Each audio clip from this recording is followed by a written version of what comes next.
This second video will now look at how good readers can use the structure of an informational text to help them identify topic sentences and supporting details. Remember, good readers can identify the topic and central idea of each paragraph of an informational text. Let's look at how our passage is organized. I see 8 paragraphs with no subheadings or titles. That means each paragraph is written with its own purpose. It is my job as a reader to understand what each paragraph is all about. I will use my stop and jot trick to help me organize my thinking notes. Let's start with paragraph 1. I know the purpose of an introduction paragraph is to tell me the topic I am reading about. I should hear it mentioned several times.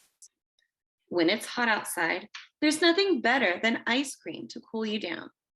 But it hasn't always been possible to order a scoop of ice cream at your local ice cream shop.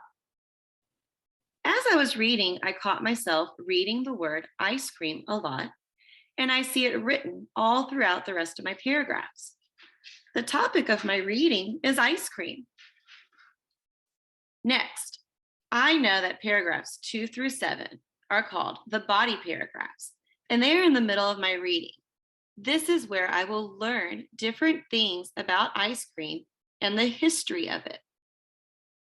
Remember, because there are no subheadings or titles, each body paragraph has its own central idea about ice cream and the history of it.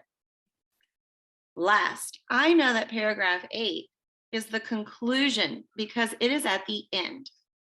The purpose of the conclusion paragraph is to conclude or end my learning about my topic, ice cream, usually by giving the reader an interesting fact. Let's read it. More ice cream is eaten in the United States than in any other country. Every July, U.S. ice cream companies celebrate National Ice Cream Month. The companies spend lots of time testing new flavors, such as chunky chocolate cherry and berry blast. Still, the most popular flavor is that all-time favorite, vanilla.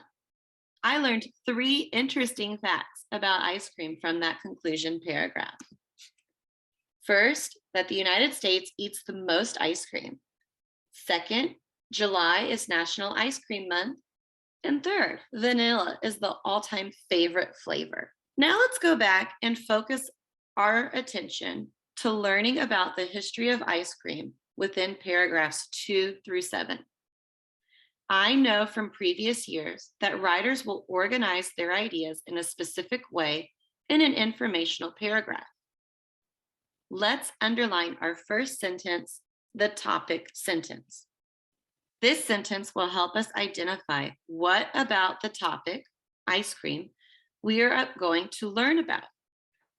Next, let's read it to get an idea about what specifically with the history and ice cream this paragraph is going to be about before we continue our reading. Hundreds of years before there were electric freezers, people in China made frozen desserts by mixing milk with snow and spices. It sounds to me like I'm going to hear about maybe how the first ice cream was made. Let's continue reading. The Roman Emperor Nero sent his fastest runners into the mountains to gather snow. The snow was brought back before it could melt and was mixed with honey, nuts, or fruit juice. Indeed, paragraph 2 was telling me details all about that first ice cream being made with snow in China. I'm going to annotate first ice cream on my paper. I'm going to do the same thing for paragraph 3. I'm going to underline my topic sentence and then read it out loud. The Chinese and Roman treats were unlike today's ice cream. It sounds like I'm still going to be hearing about the first ice cream, but maybe how something was different. These desserts were made with small pieces of frozen ice and were similar to ice cream cones. By the 1600s, flavored dishes in which cream was combined with ice were being produced in several European countries. These desserts looked and tasted more like the kind of ice cream served today. Paragraph 3 was still telling me about the first ice cream being made, but how changes were being made to it, and it was looking more like the ice cream I know today. I'm going to annotate ice cream and changes. When people came from Europe to America in the 1700s, they brought their recipes for ice cream with them. This sounds like ice cream is now on the move and is coming to America. But the frozen treat did not become very popular. It was difficult to find and keep the ice needed to make the dessert. It took a long time to mix the ingredients, and then the mixture had to be frozen for several hours before it could be eaten.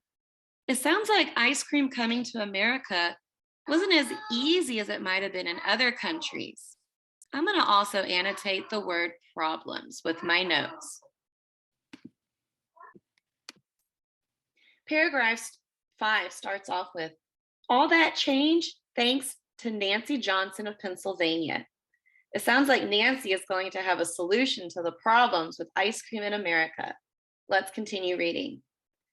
In the 1840s, Johnson invented an ice cream maker that enabled people to make the dessert faster than they could by mixing it by hand. The machine, which could easily be used in the home, froze the ice cream as it was being made. Similar machines are still used today. Paragraph 5 is all about Nancy Johnson and her invention of the ice cream machine. Paragraph 6 continues by saying ice cream wasn't placed into a cone until 1904. This paragraph starts off by saying that it sounds like I'm going to be reading about the ice cream cone. A man selling crispy waffles at a fair noticed that people would leave his stand and go to the ice cream booth. They would then drop their ice cream onto his waffles. This gave him the idea of rolling a waffle into a cone shape. The ice cream cone was born. I'm going to annotate that my paragraph 6 was about the ice cream cone. I'm going to finish my reading with paragraph 7. Years later, in 1920, Harry Burt decided to start making ice cream treats. It sounds like I'm going to hear about another delicious creation, this time by Harry Burt. Burt, a candy maker, covered a small block of vanilla ice cream with thick chocolate. His daughter said that it was good, but too messy. Burt's son suggested that he put the ice cream on a stick, the same way he would a lollipop. Burt did just that and made the first ice cream bar on a stick.